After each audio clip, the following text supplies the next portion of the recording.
Every year we have games, and even this year we have games. And each year is very similar in which we have games upon games upon games. However, that doesn't make 2024 any worse a year, cause there are great games and there are bad games. Previously, I did these top 10 games of the year as a little thread of posts on Twitter, but I decided that this time I wanted to make it a video. And who knows, if we all like how it turns out, I might do this again next year. What's up, y'all? Megan Me here, and today I'm going to be taking a look back at my top 10 games of 2024 before we move on to the year that is 2025. Anyway, without further ado, let's get on with the list. Before we start the list, let's get into some of the honorable mentions that I want to put in either because I haven't played them or haven't liked them as much.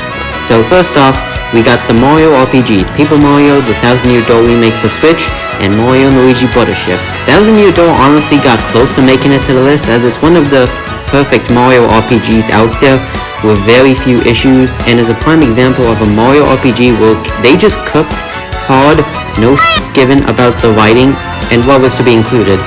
Mario & Luigi Butter Ship being a return to the Mario & Luigi series for the first time with a brand new entry in almost a decade, all with a gorgeous art style, fun combat, and some funny dialogue as well. Slow pace aside, I'm just glad to see Mario & Luigi return with a new game after so long. Sonic X Shadow Generations is two packages in one, with the remaster of Sonic Generations with some new additions, as well as a new adventure featuring everyone's favorite edgy hedgehog for the fearless Year of Shadow, featuring Doom powers, returning stages and bosses, as well as a touching story focusing on Shadow, his past, and his struggles with it. Dragon Ball Sparking Zero is a fun time, especially for Dragon Ball fans, with episode battles, custom battles, online, even though it's meh, and more. Penny's Big Breakaway is a fun new 3D platformer from the team behind Sonic Mania. It takes some getting used to, but once you're into it, you're into it. Thank goodness you're here. Literally a 2-hour game. It's such a bite-sized game full of jokes and laughs every couple minutes that are sure to make you laugh, even a little. Prince of Persia: The Lost Crown. I know this is Ubisoft, but for Ubisoft, they cooked a really good Metroidvania game.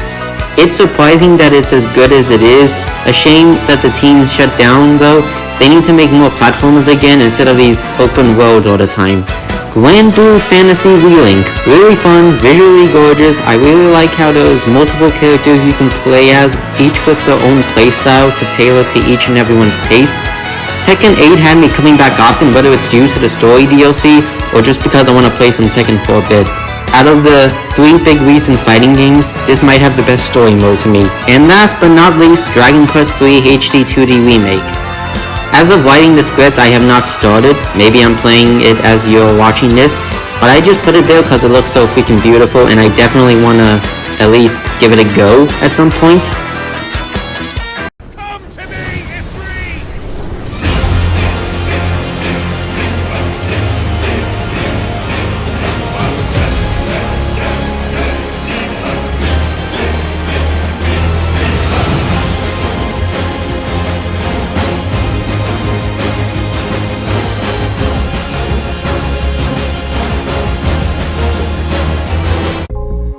Do you like Nier? Yes? Well, we didn't get any new Nier minus the end of Reincarnation, the end of the Automata anime, and all those collabs. But let's say that Stellar Blade has some of the Nier energy in it, as it is heavily inspired by Nier Automata. This is also Shift Up's first ever home console game, and for their first game, it's impressive. The combat takes some getting used to and is satisfying when taking down enemies. The side quests are great and offer a lot of lore for side characters, and let's not forget the music. It's freaking amazing. There are so many banger tracks that give me full Neo vibes at times. The reason why this is so low on the list is because the story was just decent at best. Don't get me wrong, there were good twists in there, but it also fell flat to me towards the end. Since then, there have been updates including a boss rush, photo mode, as well as a Nier Automata collab containing Nier Automata costumes. Shift Up, y'all have gone full circle of this. Now at the time of writing the script, Animal World was the most recent game I beat, and I'm not gonna lie, this game is really good. It's hard to say what this game is about because that's the thing. You just get thrown into the game and just go. It's a very unique kind of Metroidvania, and with it having no combat, you platform your way through puzzles and platforms while also using ordinary tools to solve puzzles as well, like a frisbee and some others as well. It's very clever what they did there. The music is hauntingly chilling and the pixel art style is beautiful as well. But I will say this, it's a game I would say if you want to go in blind, then go in blind. Do not watch anything, do not watch trailers, reviews. Why are you even watching me talk about it? Just go and play Animal Well. It is one of my favorite indies this year.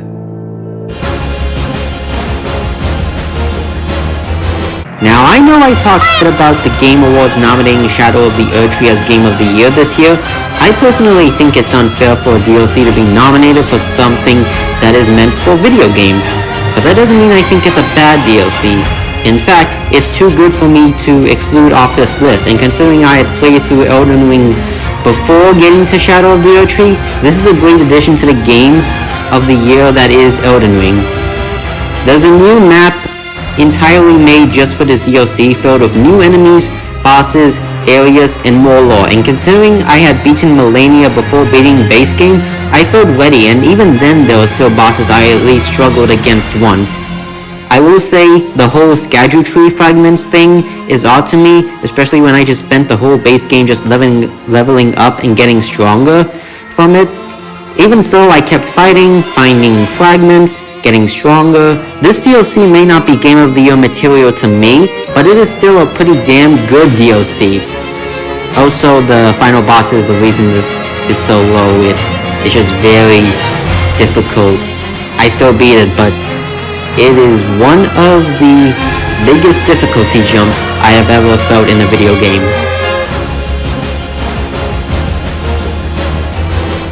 If I had a nickel for each time there was a Nintendo game starring two iconic Nintendo princesses in 2024, I'd have 2 nickels, which isn't a lot, but it's weird that they did it twice. But the game I chose for this entry is The Legend of Zelda: Echoes of Wisdom. Following off the creative juices of Tears of the Kingdom, as well as the maps of A Link to the Past and A Link Between Worlds, with the chibi art style of Link's Awakening, you get Echoes of Wisdom, a brand new 2D Zelda where Zelda herself is the protag. And using echoes, you'll be able to solve puzzles and explore the world how you want to. It's a really creative idea that just works in a 2D Zelda. It's a lot of fun. Music is great as well. Gameplay with the echoes does take some getting used to. The story is also great with some surprisingly new lore in there somewhere. And there are so many echoes, it's crazy. You can fly using a bat echo, climb up walls using a spider echo, and even swim in water block echoes. Wait a minute, isn't this just Minecraft water? Even if you played multiple Zelda titles by now, or even if you haven't, Echoes of Wisdom is one of the most creative 2D Zeldas to date, and Grezzo did amazing work with it. Now this is a year full of remakes and remasters. Now there isn't a lot of them on this list, but this is one of them, and early in the year we got a remake of a beloved game in the Persona series, that being Persona 3 Reload. Now prior to this game I had played Portable, which funnily enough I started not even a day before Reload's announcement got leaked on Instagram of all things, and having finished Portable I thought it was just good. I felt the story elements were held back by the visual novel aspect. However, Reload, oh boy, Reload is the definitive edition of Persona 3. And yes, there's no female protag, but this isn't Portable Reload. Anyway, back to Reload. Persona 3 Reload is essentially Persona 3 with the Persona 5 engine, with new additions such as link episodes which give more story to characters that never had a social link like the male party members, Fugees, which are essentially a new special attack, and more quality of life features. The gameplay is so clean and fun with its turn-based gameplay and additions to the combat. The story is amazing with its themes of life and death, and its soundtrack is banging hard. And let's not forget the voice acting. The new voice actors went hard with this game. Allegra Clark, Zeno Robinson, and Dawn M. Bennett are just a couple of the phenomenal work the cast do in this game. Playing through Persona 3 a second time with this game, the ending hits so much harder this time around. And for those who want more once they're done with it, there's always the answer.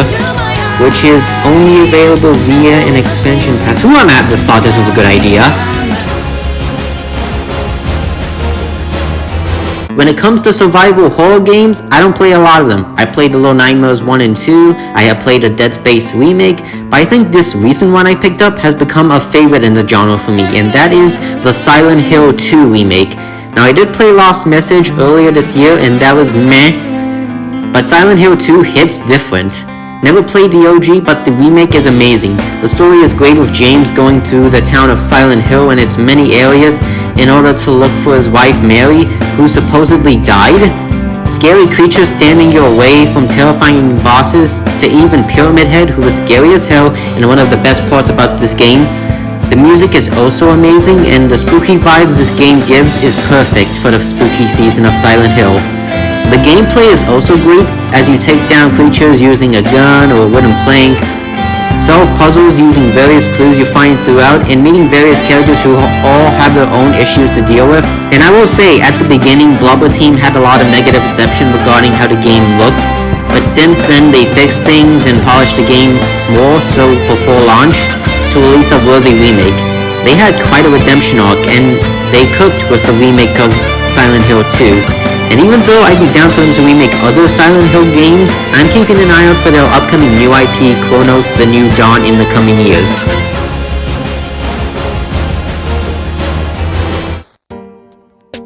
There are a lot of indies, and I mentioned Animal World was one of my favorite indies this year. This indie is another favorite. What happens when you mix Souls-like with the humor and underwater setting of SpongeBob, and you get another Crab's Treasure, a crab-like game where you play as Krill, a crab who lost his shell and due to depth and is on a journey to get it back. In the adventure, you'll battle many enemy crabs, including giant ones, gain many different shells, many with different powers and effects, and platform your way through many areas by jumping and grappling to search for purple crystals to unlock new skills, explore the world, as well as meet many characters that will add more charm to the story. And even if you get stuck, Aggro Crab have made the Souls-like more accessible to help out players if they need. It's a perfect mix of Souls-like and 3D platformer, and I highly recommend anyone who likes either genre to give this hidden gem a go.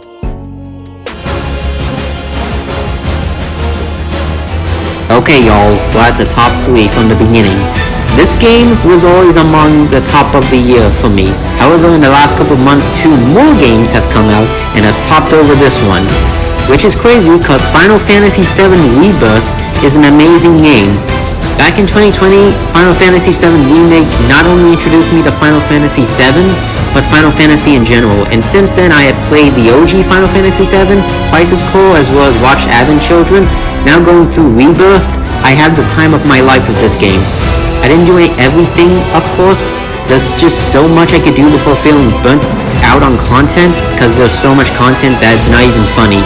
The combat is heavily improved, with air combat improved, as well as new special team-up attacks, returning playable characters such as Cloud, Tifa, and even Yuffie from the Intergrade DLC, new playable characters such as Red 13 and Kate Sith. He's alright in terms of a playable character. Exploring the areas are really nice. The music is phenomenal. Even while exploring, we have chill version, and then we got battle themes. And even throughout the game, the story is amazing. Even with all the stuff with Zack going on and alternate timelines and re-experiencing certain events in a new blow-up way, like the Gold Saucer, is something I will never get tired of. The voice actors are also phenomenal and amazing, and I freaking cried at one point in the game. They're too good. And I'm well aware the ending is mixed, and especially confusing for many, but after spending time thinking about it, I find it interesting, and with it, I'm very curious to see how they'll end off this trilogy with the conclusion, cause if you play the OG, you know is gonna go down. Rebirth might be my favorite Final Fantasy despite the amount of content. Seriously, Square, you didn't need to add this much content. It's still an amazing game. Y'all cooked, but there's too much. The 2 games at the top are 2 titles that released in the last couple months, and if you follow me on socials or in general, please don't, there's a good chance you might know those games. This year, Atlus have cooked with their titles, with Persona 3 Reload, Unicorn Overlord, and Shin Megami Tensei 5 Vengeance. The last two I have yet to play, but I also left one out. That is because my number 2 game is Metaphor ReFantazio. Metaphor was a game that was initially announced as Project ReFantasy way back in like 2017. I didn't know about it then, but fast forward to June 2023 and we got the announcement of Metaphor ReFantazio, and since then I was intrigued. And having played through it, this lives up to the hype. The game is essentially Persona, but in a fantasy setting that isn't Fire Emblem Three Houses, I mean. And I don't mean it in a bad way. I mean, this is made by the same team that did Persona 3, 4, and 5. So it's no surprise that part of it would be Persona Fantasy, am I right? Atlus essentially took the best of the previous entries and as a result cooked with Metaphor. The gameplay is a lot of fun, combat especially, with action-based combat for weaker enemies which help with grinding against weaker enemies, and turn-based combat against enemies with a similar levels to yours. When you're not fighting or exploring dungeons, you're talking to confidants, doing activities such as reading, looking at a view, traveling on the Garden Runner, doing debates like you're running for president, or in this case, for king.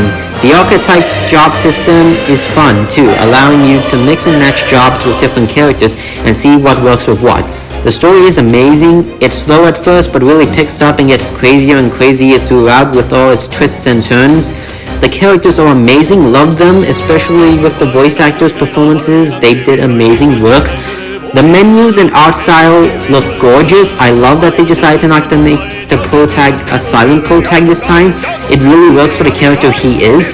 Discrimination, grief, fantasy, this game is such an experience that even exceeded my expectations, more than I expected it to. This whole game is truly special and I highly recommend anyone who liked RPGs to give this game a shot. There's even a demo that transfers save data, so do it! The past year of 2024 had me playing many games, RPGs, indies, platformers, spooky horror games, etc. However, there can only be one game of the year to rule them all, in my opinion at least, and that one game for me is one of the most I have ever smiled during a game this year. But first, let's look back at a little title called Astro's Playroom. This little game came pre-installed with the PS5 and it's such a fun and cute game. It was easily one of my favorite exclusive titles already, and that was more of a tech demo if anything. And it's also crazy considering Sony doesn't do creative stuff like this nowadays, and so I always thought a full game of this would be amazing. And apparently so did everyone else, and we were right, cause Astrobot is genuinely one of the best and most creative 3D platformers I have played in years. And I love 3D platformers, but I don't think there's been a 3D platformer that I loved as much as I loved this one in a long time. Over the past decade or so of my life, I played many 3D platformers, but I was never much of a PlayStation platformer. Aside from Crash and Spyro, which I played the remakes of, so they shouldn't count, as well as the PS4 Ratchet & Clank. Plus, I've only been getting to Sly Cooper much more recently. I haven't played a lot of PlayStation platformers. I've always been more of a Nintendo and indie platformer guy, really. Though Sly Cooper is actually pretty damn good, I'm not gonna lie. However, this year we got Astrobot, and this game isn't just a game, but a celebration of PlayStation's history for the last 30 years of its life. The gameplay is so much fun, the music is banging and unique as hell, the levels are full of creativity and charm with amazing level design and fun power-ups that help you get through levels. Look at my frog hands! The special bots that are essentially PlayStation acknowledging their history and IPs are really cool collectibles. You get ones we know like The Last of Us and God of War, and then you get some of the most obscure ones, like you get freaking Sly Cooper and the Bloodborne Hunter, alongside third-party ones as well. The bosses are a lot of fun too. Each one has a unique and creative way to beat. And let's not forget the levels at the very end of each road, which I'm not going to spoil for those who have yet to play it. So do it, but depending on what you've played and what you haven't played, you might love it, and even if you haven't, you gotta admit it's awesome what they did. There are many secrets in this game, in the hub world, the map before you enter the levels, and the levels themselves. We also recently got some new free speedrun DLC levels, which the levels themselves are very fun. The game is genuinely really amazing. I ended up platinuming this game, it's too good. Astrobot makes it worth getting a PS5 for alone, unless it comes to PC in a year or two. I seriously hope this isn't the last we get a creative PlayStation game like this, because as much as I love games like Spider-Man, Ghost of Tsushima, God of War, etc., a game like Astrobot is just something really special.